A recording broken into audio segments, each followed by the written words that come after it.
안녕하세요. 예디아기입니다. 예디아기의 사연을 여러분들에게 읽어드릴 DJ 유진입니다.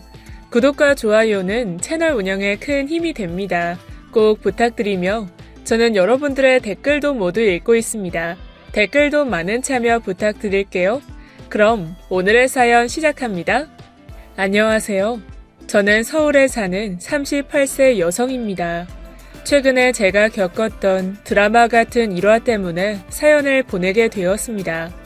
저는 사실 남들에게 뭐라 특별히 재밌게 털어놓을 만한 사연을 가진 사람이 아닙니다. 너무 평범하고 큰 굴곡 없이 고만고만하게 살아왔다고 하는 편이 맞을 것 같습니다.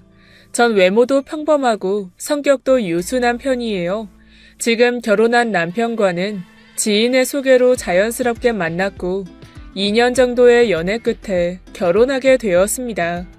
남편은 20대의 어린 나이에 갑작스러운 교통사고로 아버지를 여의고 홀어머니를 모시고 살았는데 아버지가 돌아가시고 나서 경제 사정이 매우 어려웠다고 해요. 갑자기 아버지가 돌아가시고 장례를 치르자마자 당장의 생활비가 어려워질 지경에 이른 거죠. 당시 남편은 군대를 제대하고 대학을 갓 졸업한 상태여서 변변한 일자리를 마련하지 못한 상태였다고 해요. 부동산에서 아르바이트를 하며 번 돈은 한 달 생활비에 훨씬 미치지 못했고 그걸로 어머니와 둘이 생활하기에는 턱도 없이 부족했다고 하네요. 무엇보다 어머니가 아버지의 죽음으로 충격을 크게 받으셔서 일상생활이 불가능할 정도로 공황장애와 불안장애가 심해지셨다고 해요. 집에 혼자 계실 때면 밖에서 누가 본인을 위협하는 것 같다고 고통을 호소하시고 불안 증상의 두려움 때문에 외출도 못할 지경이었다고요. 집 밖을 나설 엄두조차 내지 못하니 경제활동을 생각할 수도 없었겠죠. 결국 어머니의 상태가 점점 더 악화되고 제 남편은 하고 있던 아르바이트 일도 더 이상 다니지 못하게 되었다고 해요. 결국 그나마 살고 있는 20몇 평짜리 집 하나 가진 게 전부였는데 관리비를 제때 내지 못해서 나중에는 전기가 끊기게 되는 사태까지 벌어졌고요. 남편은 집 담보로 빚을 내고 어머니를 돌볼 수 있는 집 바로 근처에 핸드폰 수리 사업을 내게 되었대요. 앉아서 작업만 하면 되는 것이니 본인 몸으로 애쓰기만 하면 큰 장소도 필요 없어서 자신의 상황에 가장 잘 맞는 일이라고 생각됐대요. 그렇게 시작한 작은 사업으로 생활이 되기 시작하고 어머니도 점점 더 안정을 찾아가시게 되었다고 쑥스럽게 고백하는 남편의 모습에 저는 무척 감동받았던 것 같아요. 스스로 일어선 남편의 모습이 무척 자랑스럽고 사랑스럽게 느껴졌습니다.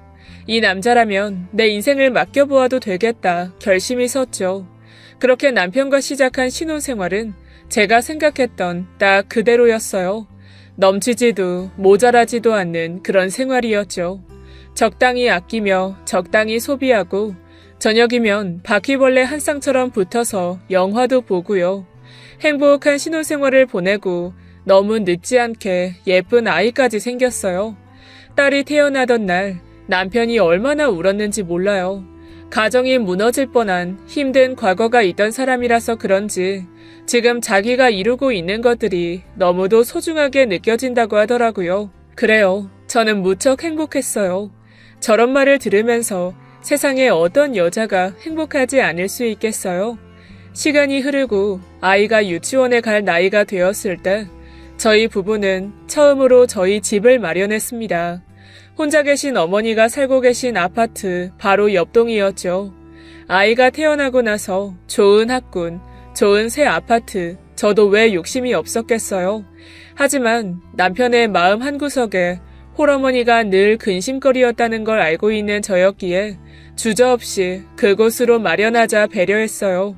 남편과 시어머니의 고마워하는 얼굴을 보자 저 역시 너무 뿌듯했고요. 이 정도면 내 인생 잘 꾸려가고 있다는 만족감이 가득했죠. 하지만 사람 일이라는 게 한치 앞도 모른다는 말처럼 전혀 예상하지 못했던 방식으로 제 일상에 충격적인 사건이 벌어진 거예요. 너무도 평화로운 아침이었어요. 아이를 유치원에 보내고 밀린 빨래까지 돌리고 그러고 나서 딱 커피 한 잔을 마시려고 할 때 핸드폰이 시끄럽게 울리기 시작했어요. 여보세요? 여보. 어? 목소리가 왜 그래? 무슨 일 있어? 그게 나 지금 어머니 댁에 가고 있어. 이 시간에? 가게는? 미애야, 놀라지 말고 들어. 왜 그래 무섭게. 나 사실 여동생이 있어. 그게 무슨 소리야? 무슨 말도 안 되는... 미안해. 가서 설명할게. 집에서 조금만 기다려줘.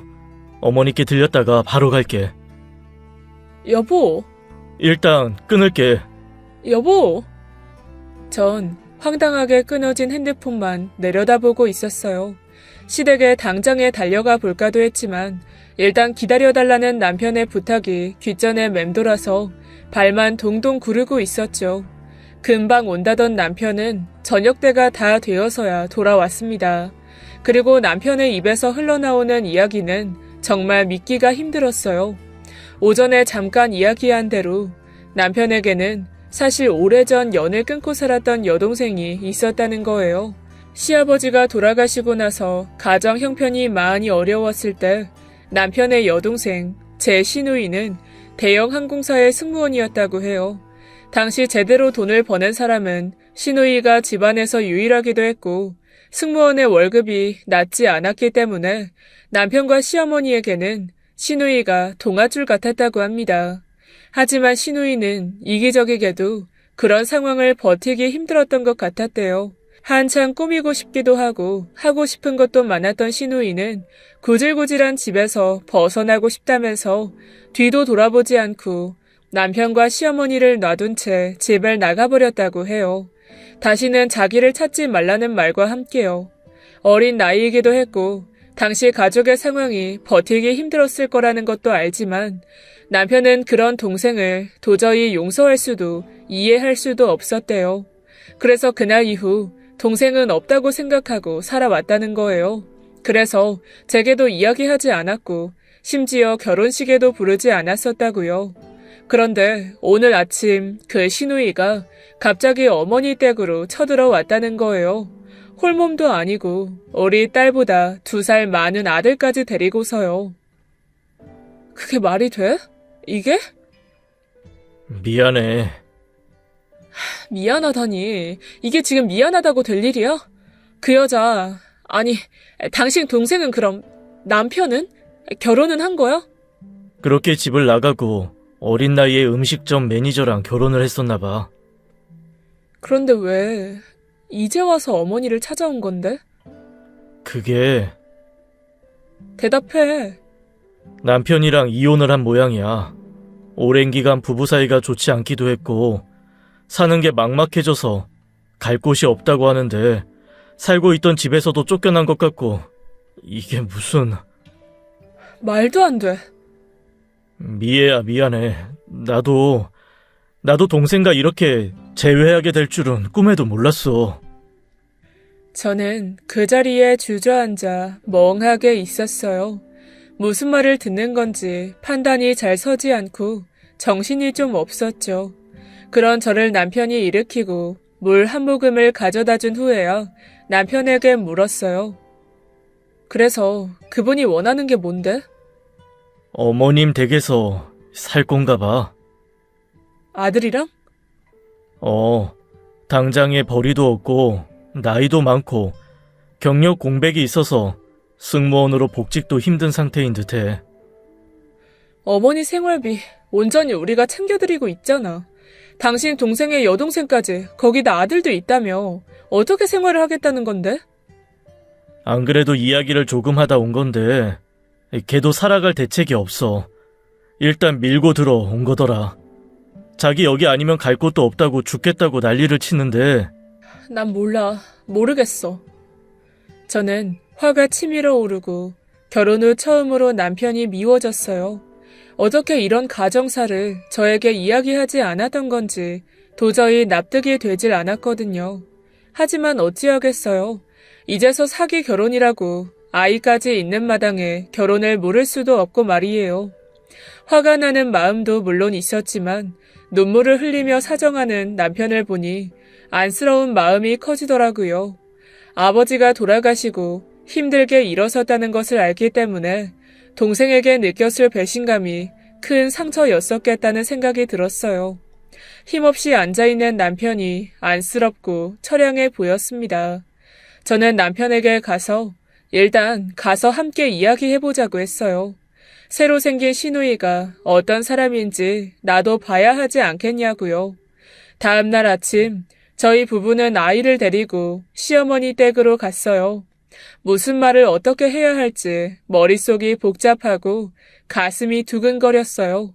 떨리는 마음으로 문을 열자 어머니 댁은 그야말로 난장판이었습니다. 작은 집 거실 한가운데는 트렁크 2개가 열려져 있고 물건들이 난잡하게 꺼내져 있었어요. 물건들 사이사이로 길을 찾아가야 걸어갈 수 있는 상황이었죠. 한쪽 구석에는 새로 생긴 조카가 아침부터 아이스크림을 하나 든 채 이쪽을 바라보고 있었고요. 소파 위에는 막 잠이 깬 눈을 비비며 시누이가 엉거주춤 일어나고 있었고 거실 탁자 위에 시누이가 어제 마신 소주와 맥주병이 넘어져 흐르고 있었죠. 안녕하세요, 언니. 이게 집꼬라지야? 뭐 하는 거야? 아침부터 애 아이스크림을 먹이고 있고. 어제 늦게까지 이야기하느라 짐 정리할 시간이 없었잖아. 술 마실 시간은 있고. 왔니? 방에서 시어머니가 근심 가득한 얼굴로 나오셨어요. 저는 어색하게 시누이와 목인사만 주고받고 있었고 남편이 자리에 앉아 어제 못한 이야기를 마저 해보자고 하며 대화가 시작됐어요. 이혼은 완벽하게 끝난 상태이고 아들은 학교를 다니려면 어머니 댁으로 전입 신청을 해야 한다는 이야기, 당장에 생활비가 하나도 없고 모아둔 돈도 없으니 오빠와 엄마가 본인을 도와줘야 한다는 이야기, 그리고 당장 혀 깨물고 죽더라도 사는데 미련이 없다는 이야기 등을 시누이가 하기 시작했어요. 남편은 기가 찬 표정이었고 시어머니는 딸이 죽는다는 이야기를 할 때마다 경악하는 표정으로 말리기 바빴죠. 일단 애 학교가 있으니 전입신고부터 해. 그리고 이 좁은 집에 얹혀 살 생각이면 짐 정리부터 해. 이게 뭐냐 대체. 옷장 하나 없는데 옷 정리를 어떻게 해? 엄마가 좀 자리를 마련해 주세요.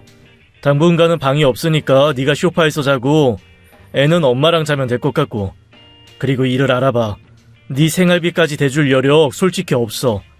네가 했던 짓거리들을 기억한다면 지금 와서 네가 이러는 게 말이 된다고 생각해? 못 해주겠다고 하면 죽을 거야? 야! 여보, 진정해.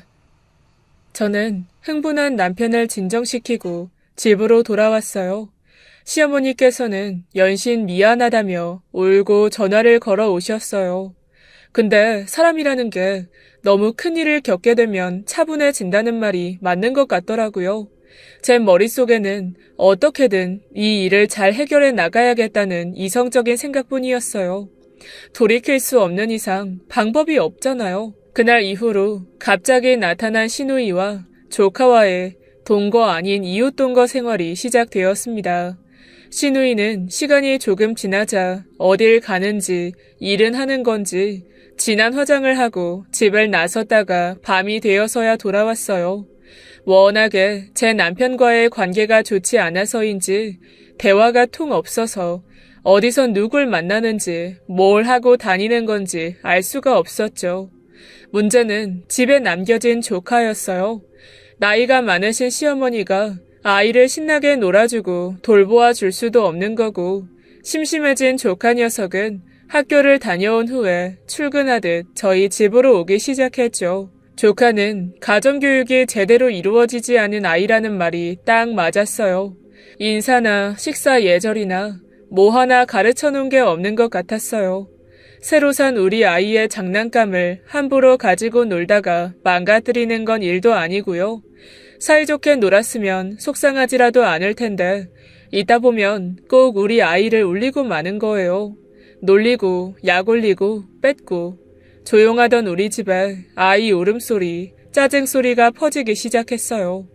내 자식이라면 혼내고 가르치기라도 했을 텐데 아이에게 한 소리 했다가 자기 엄마한테 이럴까봐 그것도 잘 못하겠더라고요. 안 그래도 좋지 않은 남편과 시누이가 싸움이 날 게 불보듯 뻔했으니까요. 하지만 가장 큰 문제는 바로 남편과 조카의 관계였어요. 시누이를 보면 치를 떠는 남편은 이상하게도 집에 놀러와 있는 조카를 보고는 자꾸 안쓰러워하는 거예요. 피라는 게 진짜 있기는 한 건지 시누이를 꼭 닮은 조카를 보면서 자기 어릴 때 같다는 말도 종종 내뱉곤 하고요. 딸만 오기야 금이야 키우던 우리 남편은 조카를 마치 아들 대하듯 하며 귀여워했어요. 아빠의 빈자리가 큰 조카는 저희 남편을 보면 뒤집어질 듯 좋아하면서 쫓아다니고 매달리고 난리가 났어요. 문제는 조카가 남편 때문에 제 딸을 질투하는 것이었습니다. 우리 딸이 아빠 품에 안겨있기라도 하면 멀찍해서 노려보고 그 사이로 파고들고요. 셈이 나서 툭툭 밀고 넘어뜨리는 장면도 몇 번씩이나 목격하게 되더라고요. 시누이에게 차가운 남편은 이상하리만큼 조카에게만은 한없이 넓은 이해심을 발휘해주고요.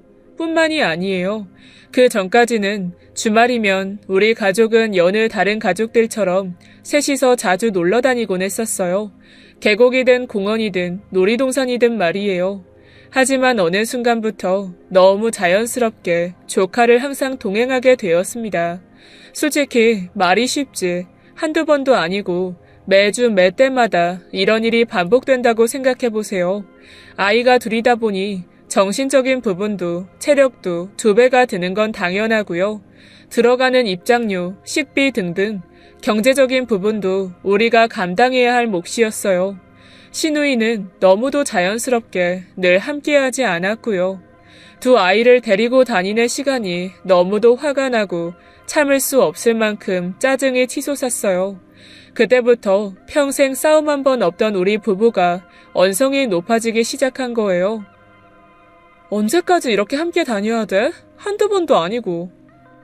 이해해줘. 어린데 불쌍하잖아. 주말에 혼자 할머니랑 뭐 하겠어. 아니, 그렇다고 매주 이런다고? 거기다가 애 엄마는 뭐 하는데? 어떻게 자기 자식을 맡겨놓고 한 번이라도 이번 주는 제가 볼게요. 말 한마디가 없어? 오죽했으면 나도 인연 끊고 살았겠어, 미애야. 나도 답답해. 이건 아닌 것 같아. 나 계속해서 이렇게 조카 데리고 다니고 못하겠어. 아니, 여보. 당신 이렇게 냉정한 사람이었어? 냉정? 지금 그걸 말이라고 해? 그리고 당신 조카 몰래 우리 민지 때리고 하는 거 알아 몰라? 지금 당신 그 동정심 때문에 피해보는 건 나랑 당신 딸이라고. 할 말이 없어진 남편은 늘 자리를 피해버리곤 했어요. 하지만 달라지는 건 없었죠. 저 역시 아이를 키우는 입장에서 혼자 남겨진 조카를 놔두고 우리 식구끼리만 뭉쳐다닌다는 게 죄책감이 들기도 했지만 좋은 마음으로 대하기가 너무 힘들었어요. 게다가 어느 순간부터는 시어머니의 경제적인 어려움을 호소받기까지 이르렀죠. 저녁 먹었니? 여보세요? 예, 엄마. 저녁 잘 드셨어요? 그냥 있는 거 먹었다. 다름이 아니라 혹시 이번 달에 여유가 좀 되니? 무슨 일이세요? 그게 준석이가 아파해서 오늘 치과에 데려가 봤더니 충치가 많더라고. 치료비가 얼추 다하니 50만 원이 넘게 나오겠던데. 아니, 애가 아침부터 아이스크림을 달고 살고 하는데 충치가 생기지. 아니, 엄마는 뭐 한다고 애 그런 거 안 챙긴대요. 애 엄마는 뭐 한대요? 걔야 어디서 뭐 하는지 늘 바쁘니. 엄마. 그래도 애 이는 치료해야 하지 않겠니? 미안하다. 엄마가 능력이 없어서. 엄마. 일단 알겠어요. 이번 달은 좀 더 넣어드릴게. 미안하다. 고마워. 통화를 듣는 내내 가슴이 답답하고 터질 것 같았어요. 지옥 같은 이 상황이 언제쯤 끝날지 조카도 남편도 어머니도 다 미워지기 시작했습니다. 내가 어쩌자고 여기로 이사 오자고 했을까? 내 자신도 원망스러워지기 시작했고요. 하루가 멀다 하고 에어컨이 하나여서 불편하다. 너무 더운데 식구가 많아서 하나 더 사야 할 것 같다. 혹은 식비가 너무 많이 든다. 조카가 학교를 다녀야 되는데 입을 옷이 너무 없다 등등 점점 더 구체적으로 요구사항이 늘기 시작했죠. 시누이는 여전히 어디서 뭘 하는지 감감무소식이고요. 저녁 늦게 술에 취해 돌아오는 일이 많아졌고 감정 기복도 심해졌어요. 조금만 싫은 소리를 들어도 울고불고 죽고 싶다고 하니 시어머니도 당최 어찌 다뤄야 할 줄을 모르는 입장이었어요. 답이 없는 일상의 반복에 저는 점점 지쳐갔습니다. 그러다가 크게 사단이 한번 났어요. 그날도 어김없이 방과 후에 조카가 저희 집으로 찾아왔어요. 조카와 우리 딸이 집에서 뛰고 노는 통에 안 그래도 복잡했던 머릿속이 터질 것 같았어요. 차라리 집보다는 나가서 놀자며 두 아이를 데리고 놀이터로 내려갔죠. 조카는 놀이터에 오자마자 쌩 하고 뛰어가 버리고 더딘 걸음으로 우리 딸이 오빠를 쫓아갔습니다. 저는 스트레스로 밀려오는 피곤에 두 손으로 관자놀이를 누르며 조용히 생각에 잠겼어요. 뭔가 방법을 찾아야만 했어요. 내 코가 석자인데 시어머니의 시누이의 조카까지 내가 무슨 자원봉사자도 아니잖아요. 거기다가 우리 딸은 또 어때요? 조카 녀석의 등살을 피해만 보는 것 같고요. 애정이 담긴 눈으로 조카를 바라보는 남편 생각을 하면 부하가 치밀어 올라서 참을 수도 없으니 이혼을 하자 엄포를 놓더라도 이사를 가야 하는 게 아닌가 별의별 생각이 다 들었죠. 그때였어요. 어디선가 들려오는 아이의 울음소리에 눈을 번쩍 떴습니다. 놀이터에 많은 아이가 있더라도 자기 아이 울음소리는 귀신같이 알아보게 되잖아요. 저는 벌떡 일어나 정신없이 울음소리가 들리는 방향으로 뛰어갔어요. 우리 딸이 주저앉아 울고 있고 입에서는 피가 흘러나오고 있었어요. 놀란 마음에 아이 입을 벌려보니 얼굴로 넘어지면서 이가 입 안쪽 살을 찢었더라고요. 딸 옆에는 조카가 민망한 듯 머리를 긁적이며 꾹 담은 입으로 멀뚱히 서 있었고요. 나도 모르게 빽 하고 거친 목소리가 터져 나왔습니다. 이게 무슨 일이야? 어머, 이 피 좀 봐. 그게... 준석이 너 동생을 이러면 돼? 어? 에이, 엄마 아파. 괜찮니? 들어가자. 이게 무슨 일이야 대체? 저는 울고불고 하는 딸을 안아들고서 멀뚱히 서 있는 조카를 내버려둔 채 집으로 뛰어 들어왔어요. 꾹 눌러 지혈을 시키고 상처를 살펴보니 막상 안쪽 상처가 심하지는 않더라고요. 아마 입안이라서 피가 많이 났던 것 같았습니다. 부어있는 부분에 얼음으로 찜질을 조금 시켜주고 보니 손바닥도 조금 까져 있어서 소독을 하며 딸아이에게 물었죠. 오빠 나쁘다, 그지? 우리 이쁜 공주한테. 나쁜 오빠야. 손바닥도 아팠겠네. 밴드 붙여줄까? 응, 아기 밴드 붙여줘. 엄마가 오빠 혼내줄게. 준석이 이 녀석을 그냥. 준석이 오빠를 왜 혼내? 우리 공주 아프게 하면 엄마가 다 혼내주지. 준석이 오빠가 안 나쁜데? 빨간 옷 오빠가 나쁜 건데? 무슨 소리야? 준석이 오빠가 나쁜 오빠 혼내준 거잖아. 엄마 바보. 민지야, 엄마한테 무슨 일이었는지 차근차근 처음부터 말해줄래? 상황인 즉슨 딸이 줄을 서서 그네를 타려고 기다리고 있었다고 해요. 저희 동네 놀이터에는 그네가 딱 2개뿐이라 그네를 타려면 줄을 서서 기다려야 했는데 마침 줄이 짧아서 우리 딸이 얼른 가서 서 있었다고요. 그런데 빨간 티셔츠를 입은 남자아이 하나가 어린 딸 앞으로 새치기를 했다는 거예요. 당황한 딸이 항의하자 빨간 옷을 입었던 남자아이가 네가 뭘 어쩔 거냐며 약을 올렸다고 해요. 그걸 미끄럼틀 위에서 보고 있었던 조카가 뛰어내려와 그 남자아이를 저지하려고 시비가 붙었다는 거예요. 빨간 옷을 입었던 아이가 뜻대로 일이 잘 풀리지 않자 홧김에 우리 딸을 확 밀어버리고 도망갔다고 말이에요. 그 오빠 진짜 나빠, 그지? 그런데 어머나. 엄마, 근데 우리 오빠는 어디 있어? 밴드 다 붙였다. 엄마, 잠깐 나가서 오빠 데리고 올게. 민지야, 잠깐만 기다리고 있어. 딸에겐 만화를 틀어주고 저는 정신없이 놀이터로 뛰어나가서 조카를 찾았죠. 얼핏 살펴보니 놀이터에서 조카 모습이 보이지가 않았습니다. 놀란 가슴으로 정신없이 조카 이름을 부르면서 찾았죠. 조카는 미끄럼 아래 작은 동굴 속에서 시무룩하게 쪼그리고 앉아 있었어요.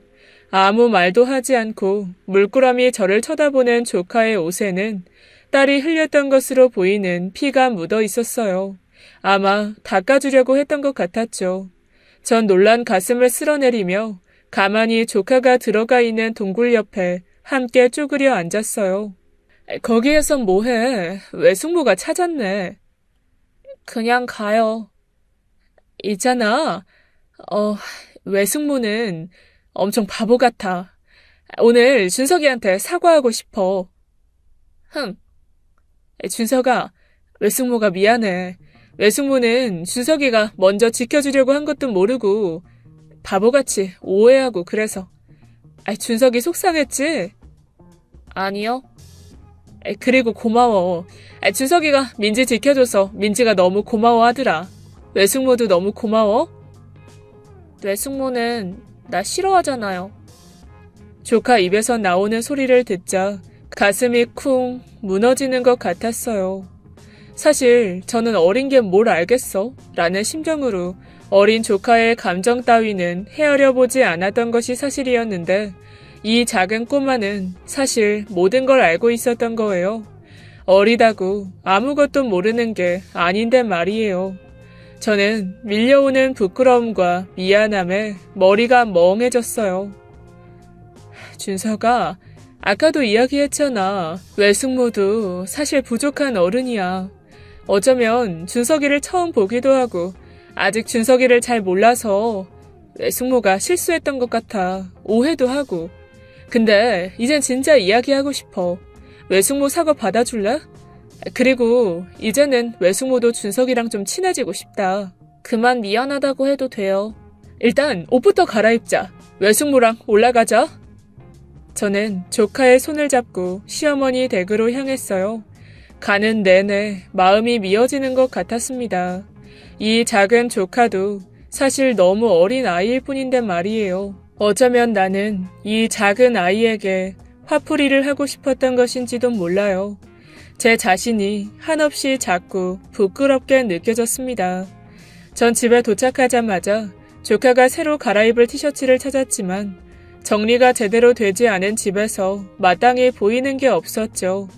빨래가 한가득 쌓여있고 할 일도 많은 시어머니도 외출을 하신 건지 빈집이 더 황량하게 느껴졌어요. 조카가 왜 매일 우리 집에 찾아온 건지 더 잘 이해가 되었습니다. 찾아봐도 마땅한 게 없어서 아직 정리가 덜 된 시누이의 여행 가방을 뒤졌어요. 다행히 준석일 것으로 보이는 티셔츠 하나를 집어들고 나니 여행 가방 한쪽 구석에 반쯤 열어진 작은 상자 하나가 보였어요. 이게 뭐지? 하는 마음으로 뚜껑을 들춰보니 세상에나 그 안에는 어디선가 얻어서 구했을 것으로 보이는 제 결혼식 청첩장과 우리 딸 것으로 보이는 돌반지가 들어있었어요. 이게 뭐지? 계속 살피고 있었던 건가? 반지 옆에는 건강하고 예쁘게 자라렴 고모가 라고 적힌 짧은 메시지가 함께 있었습니다. 미처 전하지 못한 건지 몇 번을 접었다가 핀 건지 꼬깃꼬깃한 그 메시지 옆에는 우리 남편에게 쓴 듯한 편지도 한 통 들어 있었어요. 오빠, 미안해. 할 말이 많은데 막상 이렇게 적으려니 어렵네. 변명이라고 한다면 나 역시 그때 어리고 힘들었었는데 혼자만 도망쳐버려서 미안해. 사과한다고 해결되지 않을 건 아는데 그래도 이 말 전하고 싶었어. 결혼 축하해. 행복하게 잘 살아. 추신. 새언니 예쁘더라. 신우이가 우리 몰래 결혼식도 왔다 갔던 것이었어요. 작은 상자 안에는 우리 딸에게 주려고 했었던 것으로 보이는 분홍 양말과 어머니 것으로 보이는 비타민도 함께 있었고요. 엄마 건데? 알아. 준석아, 이걸로 갈아입자. 티셔츠 벗자. 네. 준석아, 준석이는 여기 오기 전에 삼촌이랑 외숙모랑 있는 거 알았어? 엄마가 말해줬어요. 아빠 같은 삼촌이 있다고. 삼촌은 아빠보다 더 큰 아빠라고. 그래서 엄청 좋았어요. 그랬구나. 그리고 예쁜 동생도 있댔어요. 그래서 나보고 무조건 잘 지켜줘야 된다고 했어요. 그래서 오늘도 지켜준 거네? 동생이 맨날 예쁘진 않아서 좀 실망했는데 그래도 다른 애가 괴롭히니까 화가 났어요. 내 동생인데. 저는 조카의 이야기를 들으면서 눈시울이 붉어졌어요. 어쩌면 난 새로운 가족을 가족이라고 생각을 못했던 것일지도 몰라요. 내가 먼저 마음의 벽을 높게 세우고 타인이라고 치부해 버렸던 것일지도요. 전 조카를 챙겨 우리 집으로 돌아왔어요. 그리고 퇴근한 남편에게 어머니 댁에서 가져온 상자를 내밀었죠. 시큰둥하게 상자를 열어보면서 남편은 잠시 동안 아무 말도 없었어요. 물론 그 편지와 선물 하나에 오래된 앙금이 사라지는 것은 아니었습니다. 그러나 적어도 오랜 시간 가족을 버리고 잊고 이기적으로 살아가는 줄만 알았던 동생이 반성했고 또 사과하려고 시도하려고 했던 것을 알게 되자 조금은 섭섭했던 마음이 풀어지는 것 같았죠. 미움이 너무 커서 서로의 마음을 헤아릴 기회조차 남기지 않았던 게 후회가 됐는지 남편은 조용히 눈시울을 붉혔어요. 저희 가족은 그날 저녁 삼겹살을 잔뜩 사서 어머니 댁으로 갔습니다. 그날따라 조금 일찍 퇴근한 시누이가 뻘쭘히 저희 가족을 맞이했죠. 남편은 아무 말도 하지 않고 조용히 부엌으로 들어가 저녁을 준비했어요. 헐레벌떡 나오신 시어머니가 바뀐 남편의 분위기에 솔깃하시며 연신 저에게 귓속말을 건네시고요. 푸짐하게 차려진 저녁상을 빙 둘러앉은 식구들 사이로 남편이 소주를 한 잔 따라 시누이에게 건넸어요. 멋쩍은 듯 그걸 바라보던 시누이가 잔을 받아들었고요. 저녁 같이 먹는 거 처음이네. 난 널 쉽게 용서하지 못할 거야. 알아. 그만해. 뭘 알아. 네가 우리가 어떻게 지냈는지 상상이 돼? 여보, 잘 들어. 그래도 네가 내 동생이라는 건 변하는 건 아니야. 시누이가 놀란 눈으로 멍하니 있다가 감정이 복받친 듯 울음을 터뜨렸어요. 전 말없이 시누이 등을 두드렸죠. 우리는 그날 처음 시누이의 이야기를 듣게 되었습니다. 집을 나갔던 시누이는 허영에 들뜬 삶을 꿈꿔왔다고 해요. 부끄럽지만 구질구질한 가족은 다 잊고 본인만이라도 행복하게 살고 싶은 이기적인 마음이 컸었다고요. 그러다가 고급 외제차를 타고 다니고 한강변의 멀끔한 집에 살고 있는 이혼한 전남편을 만났다고 해요. 전남편은 제법 규모가 있는 음식점의 매니저였는데 허우대도 멀쩡하고 시누이가 원하던 허영을 웬만큼 풀어줄 수 있는 남자였다고 결혼을 성급히 결심하게 되었다고 하네요. 처음에는 불화가 없었대요. 두 사람 모두 벌이가 있는 상황이었고 성인 둘이 살아가는데 부족함이 없었다고요. 그런데 예상하지 못했던 임신에 승무원을 그만두게 되자 불화가 생기기 시작된 거예요. 외제차는 부담스러운 할부가 많이 남아있는 상태였고 살고 있던 집도 월세 집이었고요. 음식점 매니저의 월급으로는 분수에 맞지 않는 모래성 같은 생활이었던 거죠.